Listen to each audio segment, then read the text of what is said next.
और आज का हमारा एडिटोरियल है फतवे, नौजवान और मईशत।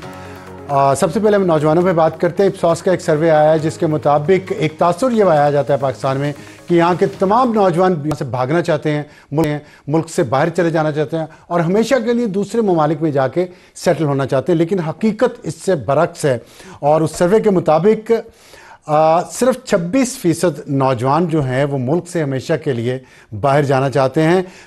74% नौजवान इसी मुल्क में रहना और ये 26% जो हैं इनमें से 36% का ताल्लुक अपर मिडिल क्लास से है। लेकिन अगर हम सिर्फ 26% कहें तो ये भी तादाद कुछ कम नहीं बनती। ये 3 से 4 करोड़ नौजवान के लगभग ये तादाद है। लेकिन इसमें सबसे ज़्यादा तादाद जो है वो इस्लामाबाद के बच्चों की है, 46%।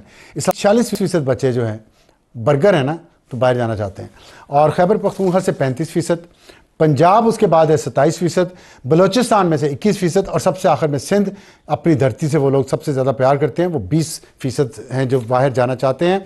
और जिन ममालिक में जाना चाहते हैं उनमें सबसे ऊपर है सऊदी अरेबिया जहाँ पे 30% लोग जाना चाहते हैं, फिर Dubai 20%, UK 9%, Canada 8%, USA 8%, Europe 5%, Australia 3% और बाकी ममालिक उससे कम कुछ फीसद। तो ये एक अच्छी चीज़ इस सेंस में थी कि या तासुर ये फैलाया जाता है कि पाकिस्तान के तमाम लोग, तमाम नौजवान जो हैं वो बाहर भागना चाहते, तो ऐसी कोई बात नहीं है। लेकिन इसका ये मतलब नहीं है कि हम नौजवानों को उनके ख्वाब उनसे छीन लें। और उन ख्वाब के छीने जाने की सबसे बड़ी वजह क्या है? सबसे बड़ी वजह यह है कि यहाँ रोज़गार के मौके उतने नहीं हैं जितने होने चाहिए। और उसमें एक बहुत आजकल जो एक अच्छा काम है वो ऑनलाइन जॉब्स का है, वर्क फ्रॉम होम का है, जिसमें पाकिस्तान के बहुत सारे नौजवान घर बैठे डॉलर्स कमा रहे हैं, बहुत अच्छी जॉब्स कर रहे हैं, बहुत अच्छे पैसे कमा रहे हैं। लेकिन बदकिस्मती से हमारे यहाँ इंटरनेट बहुत स्लो हो गया है, फायरवॉल लगाई जा रही है, वीपीएन को बंद किया जा रहा है। और यहाँ तक कि वीपीएन आप गैर कानूनी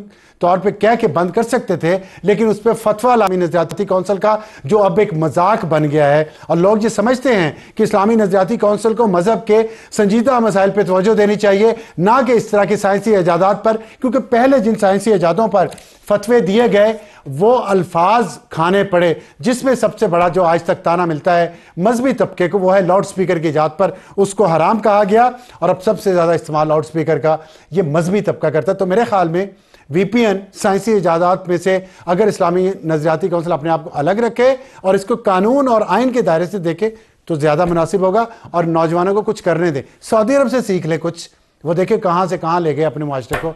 और एक हम हैं 18वीं सदी बैठे। वक्त हुआ हमारे हॉट इशू का और एसर इकबाल साहब ब्रेक से पहले बता के गए हैं कि हुकूमत बहुत सख्ती से निपटेगी। 24 नवंबर को जो पीटीआई के एहतजाज का उन्होंने ऐलान किया है, इस्लामाबाद की तरफ उन्होंने आना है।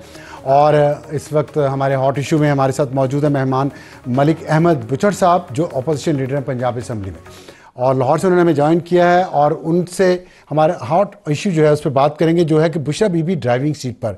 वो इस तरह से कि कल पेशावर में जो मीटिंग हुई है एमएनएस की और एमपीएस की, और जहाँ पे उन्हें हिदायत दी गई है खान साहब की तरफ से, उसमें ये कहा गया है कि तमाम एमएनएस और एमपीएस खुद अपने अपने हलकों से लोगों को लेके लीड करेंगे और अगर किसी ने लीड ना किया तो उसे आइंदा टिकट नहीं दिया जाएगा। और अगर कोई रहनुमा एमएनए या एमपी एहतजाज से पहले गिरफ्तार हुआ तो उसे भी पार्टी से बाहर समझा जाएगा।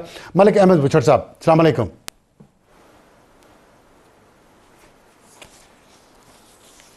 जी वालेकुम सलाम, आप ठीक हैं जी? मैं ठीक हूँ और आपकी खैरियत भी नेक मतलूब है। वजह उसकी ये है कि आप ज़ाहिर है इस वक्त टीवी पे आ रहे हैं और हो सकता है कि आप भी गिरफ्तार हो जाएं, लेकिन जो बुशरा बीबी साहिबा का हुक्म है वो ये है कि कोई एमएनए एमपी गिरफ्तार ना हो और लोग लेके वो पहुँचे। क्या आप तक ये हदायत पहुँच गई है?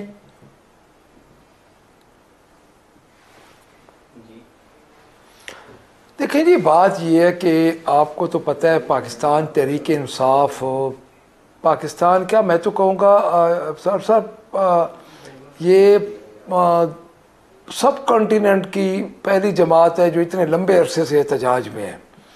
तो मेरे ख्याल में ये गिरफ्तारियाँ, ये पर्चे तो बड़ी मामूली बात है। मेरे अपने ऊपर 8 FIRs है, हालांकि मैं किसी में भी नहीं था। तो कॉन्टिनेंट उस बात का ये नहीं है कि कोई गिरफ्तारी, उन्होंने ये कहा है सिर्फ ये है कि हमें अपने आप को तैयार रखना एक हमारी एक कॉल है, और उस कॉल के पीछे हमारा एक मकसद है। एक हमारे ऊपर 2 साल हो गए हैं सर, जुल्म का एक पहाड़ टूट रहा है पाकिस्तान तहरीक इंसाफ पे। ये एक मिसाल बन चुकी है कि जितना जुल्म हमारे इलेक्टेबल पे, हमारे लीडर्स पे, हमारे वर्कर्स पे, इवन हमारी खवातीन पे जितना जुल्म हो रहा है। तो आपने अब मतलब गिरफ्तारियों से नहीं डरते, लेकिन हमें पेशावर से जो खबरें आ रही हैं उसके मुताबिक जो वहाँ पे पीटीआई की लीडरशिप जमा है, उनका ये ख्याल है कि खैबर पख्तूनख्वा के लीडर्स ने, वर्कर्स ने, सपोर्टर्स ने और आम लोगों ने तो बहुत बार एहतजाज किया, इस्लामाबाद भी गए हैं, लेकिन पंजाब की जो लीडरशिप है वो नाकाम हो गई है लोगों को निकालने में और इस्लामाबाद लाने में। और इस दफ़ा चैलेंज जो है वो पंजाब की पीटीआई पे है। आप इस चैलेंज को कबूल करके लोग निकाल के ले आएंगे?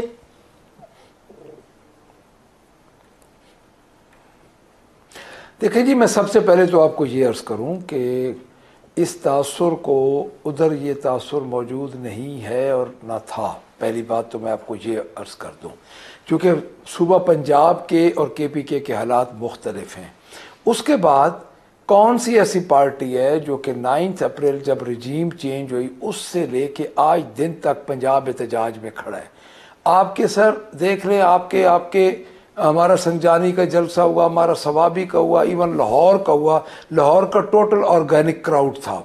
तो मैं ये समझता हूँ कि ये बात करनी कि पंजाब के लोग निकले नहीं, पंजाब के लोग आपको याद है 25 मई को निकले, 9 मई को निकले और फिर 8 फरवरी को भी निकले, जब उन्होंने एक बहुत बड़ा इंतकाम लिया, जिस इंतकाम को चेंज कर दिया गया जब हमारे से हमारी सीटें छीनी गई। तो मैं तो इस बात से जी कतई इतफाक नहीं करता कि पंजाब के लोग नहीं निकल रहे। पंजाब के लोग निकल रहे। हाँ, ये ज़रूर है कि फस्ताहियत इतनी अरूज पे है और जुल्म इतना अरूज पे है कि कभी कम निकलते हैं, कभी ज्यादा निकलते हैं।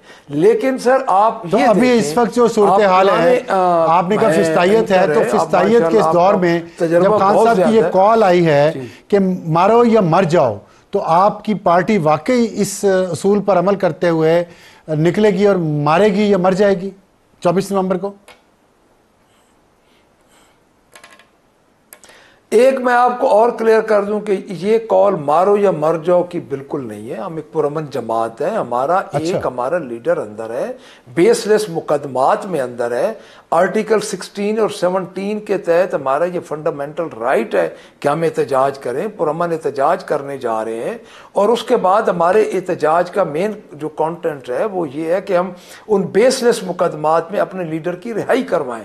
दूसरी जो जुडिशल कू हो चुका है, जो 26th अमेंडमेंट हुई है, हम उसके खिलाफ एहतजाज करें। जो महंगाई है हम उसके खिलाफ एहतजाज करें।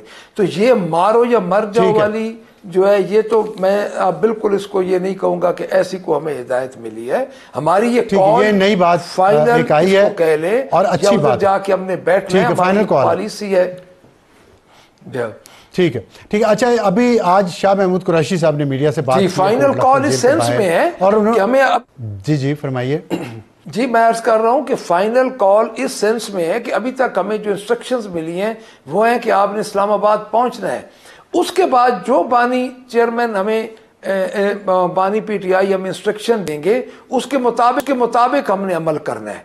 तो फिलहाल इस वक्त तक तो ये इंस्ट्रक्शन है कि हमने इस्लामाबाद पहुंचना है और पहुंच के हमने पुरअमन तरीके से अपना धरना देना है। शाह महमूद कुरैशी साहब ने आज कोट लखपत जेल के बाहर मीडिया से बात की और शिकवा की। उन्होंने कहा कि यहाँ पे यास्मीन राशिद, एजाज चौधरी, मियाँ महमूद रशीद, उमर सरफराज चीमा भी हैं और उन्होंने उमर अयूब, बैरिस्टर गौहर, सलमान अकरम राजा, शेख वकास अकरम साहब को कहा है कि आप लोग कभी आए नहीं है जेल में हम लोगों से मिलने। तो ये शिकवा उनका बजा है, आप लोग क्यों नहीं गए उनसे मिलने?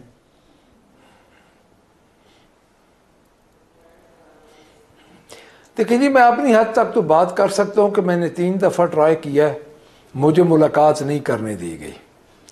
वो जब उनके मुलाकात के दिन होते थे एक लिस्ट जाती थी, उसमें से नाम, जिस तरह आप खुद देख लें कि हमें खान साहब के कोर्ट की हिदायत के मुताबिक हमें मुलाकात के लिए कहा गया, हम गए और हमें 1.5 घंटा अबडक्ट करके बिठा दिया गया।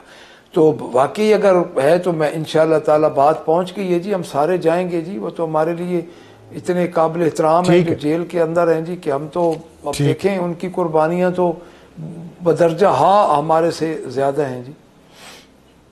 ठीक है, बहुत शुक्रिया मलिक अहमद साहब, अपोजिशन लीडर पंजाब असेंबली।